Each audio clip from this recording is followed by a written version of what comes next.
Kalau Tuhan tahu kita akan jatuh dosa, kenapa masih dibiarkan? Saudara, banyak orang bertanya, kalau Tuhan Maha tahu, pasti Dia tahu bahwa seseorang akan jatuh dalam dosa ini. Lalu kenapa Tuhan tidak cegah saja? Pertanyaan ini wajar, bahkan seringkali menjadi batu sandungan. Tapi mari kita lihat bersama-sama dari kacamata iman. Yakobus 1:13 berkata, apabila seseorang dicobai, janganlah ia berkata, pencobaan ini datang dari Allah. Sebab Allah tidak dapat dicobai oleh yang jahat, dan ia sendiri tidak mencobai siapapun. Artinya, Tuhan tidak pernah menggoda manusia untuk berdosa. Tetapi, Tuhan mengizinkan pencobaan sebagai proses agar kita bertumbuh dan makin mengandalkannya. Sama seperti orang tua yang membiarkan anak belajar berjalan. Ada resiko jatuh, tapi justru itu menjadi sesuatu yang menguatkan langkah-langkah berikutnya. Mari kita belajar.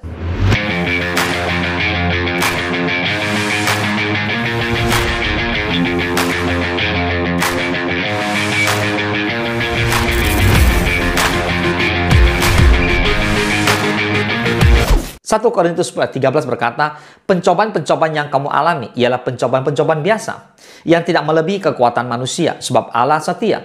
Dan karena itu, Ia tidak akan membiarkan kamu dicobai melampaui kekuatanmu. Pada waktu kamu dicobai, Ia akan memberikan kepadamu jalan keluar, sehingga kamu dapat menanggungnya. Jadi saudara, manusia diciptakan dengan kehendak bebas untuk memilih jalan yang benar atau yang salah. Bukan seperti robot yang dikendalikan sepenuhnya. Kebebasan ini penting karena kasih dan ibadah kita kepada Allah tulus adanya, yang hanya bisa terwujud melalui pilihan yang bebas antara kebaikan dan keburukan. Kita lihat contoh dalam Alkitab, Adam dan Hawa. Di Kejadian 3, Tuhan tahu mereka bisa tergoda, tetapi Ia memberi mereka kehendak bebas. Tanpa kebebasan, cinta dan ketaatan tidak ada artinya. Daud di 2 Samuel 11, Tuhan tahu Daud bisa jatuh dalam dosa dengan Batsyeba. Namun Tuhan tidak mencegah, karena dari kisah itu kita bisa belajar bahwa konsekuensi dosa itu nyata. Tetapi pertobatan membuka pintu pemulihan. Mazmur 51. Petrus di Lukas 22 ayat 31 dan 32. Yesus sudah tahu bahwa Petrus akan menyangkal 3 kali.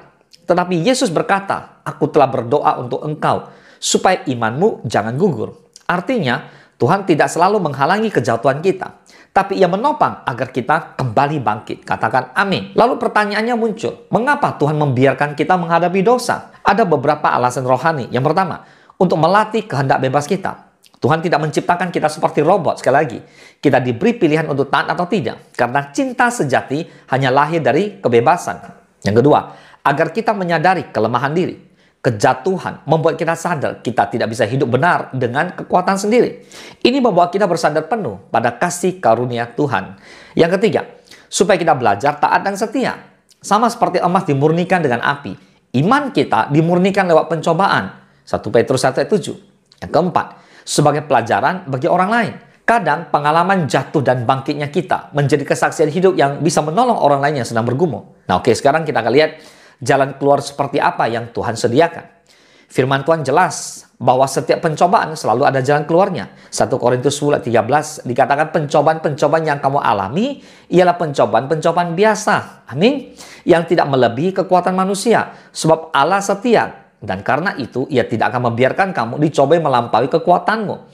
Pada waktu kamu dicobai, Ia akan memberikan kepadamu jalan keluar, sehingga kamu dapat menanggungnya. Lewat apa? Yang pertama, lewat Roh Kudus. Roh Kudus mengingatkan kita saat mau jatuh. Yohanes 14 ayat 26 berkata, tetapi penghibur, yaitu Roh Kudus, yang akan diutus oleh Bapa dalam namaku, Dialah yang akan mengajarkan segala sesuatu kepadamu, dan akan mengingatkan kamu akan semua yang telah kukatakan kepadamu. Boleh katakan amin? Yang kedua, lewat firman Tuhan.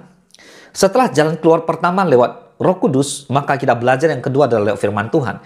Di Mazmur 119 ayat 11 berkata, dalam hatiku aku menyimpan janjimu, supaya aku jangan berdosa terhadap engkau. Nah saudara, firman Tuhanlah yang mengarahkan saudara dan saya. Firman Tuhan yang mengingatkan kita, supaya kita hidup dalam kebenaran. Dan yang ketiga adalah lewat komunitas rohani.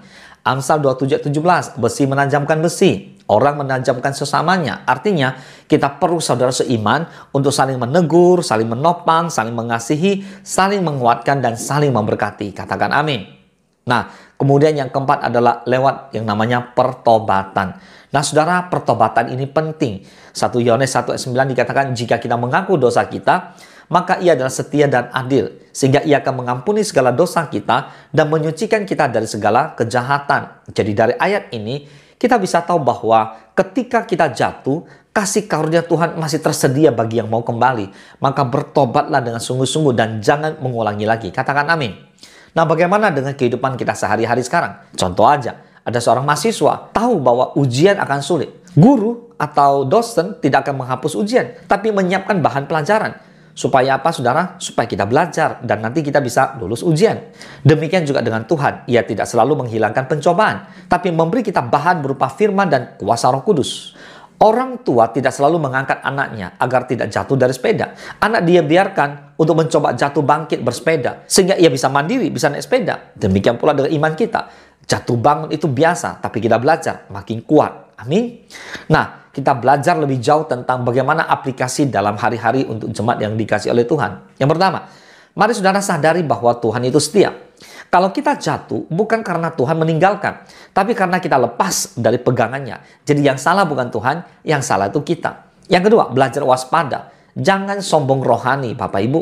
Petrus yang berkata, aku tidak akan menyangkal engkau, justru jatuh dan menyangkal Tuhan sebanyak 3 kali. Yang ketiga adalah segera kembali saat jatuh.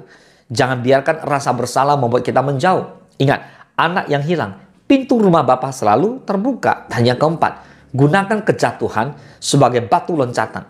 Bukan untuk tinggal dalam rasa malu, tapi untuk belajar, bertumbuh, dan menjadi saksi. Amin. Nah, sebagai penutup saya mau bertanya nih. Kalau Tuhan tahu kita akan jatuh dalam dosa, kenapa masih dibiarkan? Jawabannya, ya karena Tuhan mengasihi saudara dan saya. Tuhan ingin kita belajar berjalan bersama dengan Tuhan, mengenal kelemahan kita, dan menemukan bahwa kasih karunia Tuhan cukup untuk kita hidup. Kejatuhan bukan akhir, tapi undangan untuk kita kembali kepada Tuhan. Roma 8 ayat 28, kita tahu sekarang bahwa Allah turut bekerja dalam segala sesuatu untuk mendatangkan kebaikan bagi mereka yang mengasihi Dia, yaitu bagi mereka yang terpanggil sesuai dengan rencana Allah. Amin. Dan ini termasuk kejatuhan kita.